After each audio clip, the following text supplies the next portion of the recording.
আসসালামু আলাইকুম। একাদশ এবং দ্বাদশ শ্রেণীর সুপ্রিয় শিক্ষার্থীবৃন্দ, আশা করছি তোমরা সকলে ভালো আছো। তোমাদের নতুন সিলেবাসে সংযুক্ত হওয়া এটি আরেকটি কবিতা, ঋতুর বরণ, লিখেছেন আলাউল। এই কবিতাটি এখন আমরা ভালো করে দেখব। এখানে যত খুঁটিনাটি বিষয় রয়েছে সবগুলো নিয়ে আমরা আলোচনা করব। ঋতুর বরণ লিখেছেন আলাউল। আলাউল 70-এর শতকের অন্যতম এক শ্রেষ্ঠ কবি হলেন আলাউল। এই ঋতুর বরণ কবিতাটি নেওয়া হয়েছে পদ্মাবতীর ঋতুর বরণ থেকে। কবিতার নাম দেখেই তোমরা বুঝতে পারছো বাংলার প্রাকৃতিক যে বৈচিত্র্য রূপ রয়েছে এই ঋতু নিয়েই লেখা এই কবিতা। বাংলার যে ষড়ঋতু রয়েছে এই ঋতুর বৈশিষ্ট্যগুলো বর্ণনা করা হয়েছে এই কবিতাতে। আনুমানিক 1607 খ্রিস্টাব্দে ফতেয়াবাদ পরগনার বর্তমান ফরিদপুর জেলা জালালপুরে তিনি জন্মগ্রহণ করেন। তরুণ বয়সে জলপথে চট্টগ্রাম যাওয়ার সময় পিতা ও তিনি পর্তুগিজ জলদস্যুদের কবলে পড়েন। এই আক্রমণে তার পিতা নিহত হন। তিনি ভাগ্যক্রমে বেঁচে আরাকানে উপস্থিত হন। সেখানে প্রথম আরাকান রাজ্যের সেনাদলে কাজ পান তিনি। ক্রমে রাজদরবারের প্রধান আমাত্য মাঘন ঠাকুরের কৃপাদৃষ্টি লাভ করেন এবং রাজসভাত হন। তারই পৃষ্ঠপোষকতায় এবং কাব্য প্রতিভা ও বিদ্যাবুদ্ধির গুণে আলাউল পদ্মাবতী কাব্য রচনা করেন। রাজসভার শিক্ষিত ও পদস্থ ব্যক্তিদের সহচর্যে তিনি কাব্যচর্চা করেছেন। তারই রচনায় নাগরিক চেতনা ও রুচির ছাপ স্পষ্ট। সংস্কৃত, আরবি, ফার্সি বিভিন্ন ভাষায় ভূতপন্ন আলাউলের অসামান্য পাণ্ডিত্যের অধিকারী ছিলেন। শিল্পকুশীল ওই কবির অনন্য রচনার মধ্যে রয়েছে কাব্যের মধ্যে সয়ফুলমূলক বদিউজ্জামান, হপ্তপয়কর, সিকান্দার নামা। নীতি কবিতা হলো তোহফা। সঙ্গীত বিষয়ক কাব্য হলো রাক্তাল নামা। আলাউল 1680 খ্রিস্টাব্দে মৃত্যুবরণ করেন। প্রথমে বসন্ত ঋতু, নবীন পল্লব, এটি হলো এই কবিতার প্রথম লাইন। 32টি চরণ রয়েছে এই কবিতার। পদ্মাবতীর ঋতুর পর্বণ থেকে নেওয়া হয়েছে। এই কবিতার মূল বৈশিষ্ট্য ছিল ঋতুর বৈচিত্র্য। পুরো কবিতাতে কবি বর্ণনা করতে চেয়েছেন বাংলার বৈচিত্র্যময় ঋতুর পরিবর্তনের। মুগ্ধ হয়েছে অনেক সংবেদনশালী কবিগণ। চলো আমরা কবিতাটা একটু দেখিনি। প্রথম বসন্ত ঋতু, তাহলে প্রথম লাইনে কোন ঋতুর কথা বলা হয়েছে? বসন্ত ঋতু। প্রথমে বসন্ত ঋতু, নবীন পল্লব, দুই পক্ষ আগে পাছে, মধ্য সুমাধব। এখানে সুমাধব বলতে উত্তম বসন্তের সময়কে বোঝানো হয়েছে। মলয়া সমীর হইলা কামের পদাতি। এখানে মলয়া সমীর শব্দের অর্থ হলো দক্ষিণা বাতাস। কবিতার মধ্যে বোঝানো হয়েছে দক্ষিণা স্নিগ্ধ বাতাস বা শীতল বাতাস। হইলা কামের পদাতি, এখানে কামের হতো প্রেমের দেবতা নামে উল্লেখ করা হয়েছে। কামের অর্থ প্রেমের দেবতা। আর পদাতি শব্দের অর্থ হলো সংবাদবাহক বা পথচারী সৈনিক। মুখলিত কইল তবে বৃক্ষ বনস্পতি। কৈল্য অর্থ করিল, আর বনস্পতি অর্থ যে গাছে ফল ধরে, ফুল ধরে না, যেমন বটবৃক্ষ।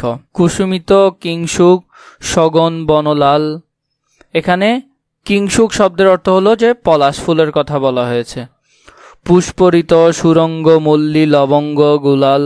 সুরঙ্গ শব্দের অর্থ হলো সুন্দর রং, আর মল্লী শব্দের অর্থ হলো বেলি ফুল। মল্লীকে এখানে বেলি ফুল হিসেবে ধরা হয়েছে। লবঙ্গ আমরা যেটা মশলা হিসেবে চিনি বা এক ধরনের ফুল। ভ্রমরের ঝঙ্কাল কোকিল কলরব। এখানে ঝঙ্কার অর্থ হলো গুঞ্জন। কোকিল এখানে একটি পাখির নাম বলা হয়েছে। এগুলো তোমরা একটু দেখবে। শুনিতে যুবক মনে জাগে অনুভব। নানা পুষ্পমালা গড়ে বড় হরষিত। বিচিত্র বনস অঙ্গে চন্দন চর্চিত। নিদাগ সমত্র অতি প্রচণ্ড তপন। এখানে নিদাগ মানে গ্রীষ্মকাল বা গ্রীষ্ম ঋতুকে বলা হয়েছে। প্রচণ্ড তপন মানে খুবই উষ্ণ অবস্থা। রৌদ্র ত্রাসে রহে ছায়া শরণে। শরণ, শরণ মানে হলো আশ্রয়। চন্দন চম্পক মাল্য মলয়া পবন। সতত দম্পতি সঙ্গে ব্যাপিত মদন। পাবন সময় ঘন ঘন গরজিত।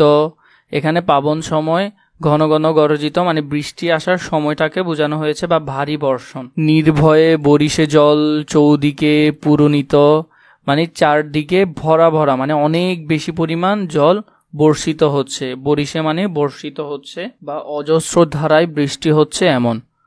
ঘোর শব্দে কৈলাসে মাল্যর রাগগাত্র। কৈলাস হলো শিবের বাসস্থান, যা হিমালয় পর্বতের একটি অংশ।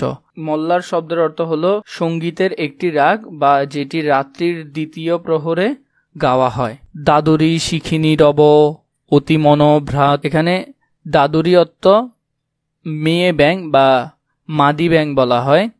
শিখিনী শব্দের অর্থ হলো ময়ূর পাখি বা ময়ূরী। অতি মনোভ্রাত অর্থ হলো যে মনে অনেক ভাব জাগে এমন। কীটকুলো রবে পুনি ঝংকারে ঝংকারে, শুনিতে যুবক চিত্ত হরষিত ডরে।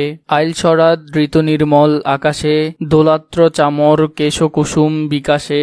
নবীন খঞ্জন দেখি বহরহি কৌতুক, উপজাতি যামিনী দাম্পতির মনে সুখ। খঞ্জন শব্দের অর্থ হলো যে এক জাতীয় চঞ্চল পাখি। প্রবেশে হেমন্ত ঋতু শীত অতি যায়, পুষ্পতুল্য তাম্বুল অধিক সুখ হয়। তাম্বুল শব্দের অর্থ হলো যে পান বা এক প্রকার পাতা যা সুপারি চুন ইত্যাদি সহযোগে খাওয়া হয়। শীতের তরাসে রবি তুরিতে লুকায়, অতি দীর্ঘ সুখ নিশি পালকে পোহায়। তরাসে মানে হলো ভয়, মানে শীতের ভয়ে সূর্য লুকিয়ে থাকে। অতি দীর্ঘ সুখ নিশি পলকে। তুরিতে শব্দের অর্থ হলো যে তাড়াতাড়ি বা দ্রুত। অতি দীর্ঘ সুখ নিশি পলকে পোহায়, পুষ্প সহ্য ভেদভুলি বিচিত্র বসন। উড়ে উড়ে এক হইলে শীত নিবারণ, কুপুর কুস্তরী চুনা যাবক সৌরভ। এখানে কুপুর বলতে এক ধরনের গন্ধ বিশেষ বা ভ্রমগন্ধ বা কাপুর বলা হয়। দাম্পতির চিত্তে চেতন অনুভব, এখানে শব্দটিকা যেগুলো রয়েছে এগুলো তোমরা ভালো করে দেখে নিবে, শব্দটিকাগুলো থেকে প্রশ্ন হবে। এছাড়া পাঠ পরিচিতির যেসব বিষয়গুলো মনে রাখতে হবে, আলাউলের ঋতুর বরণ কবিতাটি তার বিখ্যাত কাব্যগ্রন্থ পদ্মাবতীর ঋতুর বরণ খণ্ড থেকে সংক্ষিপ্ত আকারে সংকলিত হয়েছে। প্রকৃতির বিচিত্র রূপ অভিব্যক্ত হয়ে আবহাওয়া ও ষড়ঋতুর প্রভাবে বাংলাদেশের প্রাকৃতিক সৌন্দর্যের যুগে যুগে মানুষ হয়েছে মুগ্ধ হয়েছে সংবেদনশীল কবিগণ। ঋতু বর্ণনার মধ্যযুগে কাব্যের এক স্বাভাবিক রীতি। এখানের মধ্যে যে লেখাটা রয়েছে এটা যদি তোমরা ভালো করে পড়ো তোমাদের সৃজনশীল আনসার করতে খুবই সহজ হবে। কবি আলাউল এই ঋতুর বর্ণনায় প্রকৃতির রূপবৈচিত্র্যর সাথে মানব মনের সম্পর্ক ও প্রভাব তুলে ধরেছেন। বসন্তের নবীন পত্রপুষ্প মলয় সমীর, ভ্রমর গুঞ্জন ও কোকিল কুহতান, গ্রীষ্মের প্রচণ্ড তপনে রোদত্রাস ও ছায়ার গুরুত্ব, বর্ষার মেঘ গর্জন অবিরলে বৃষ্টি জলে সাত্র প্রকৃতি, একটানা সাধুরী শিখনী রব, শরতের নির্মল আকাশ ফুলের চামর দোলা। এই সব কিছুই ঋতুর বর্ণনা এখানে তুলে ধরা হয়েছে। ঋতুর বৈচিত্র্য বাংলার নিঃসর্গ রূপকে যে সমৃদ্ধ করেছে তা এই কাব্যাংশে এ থেকে স্পষ্ট বোঝা যায়।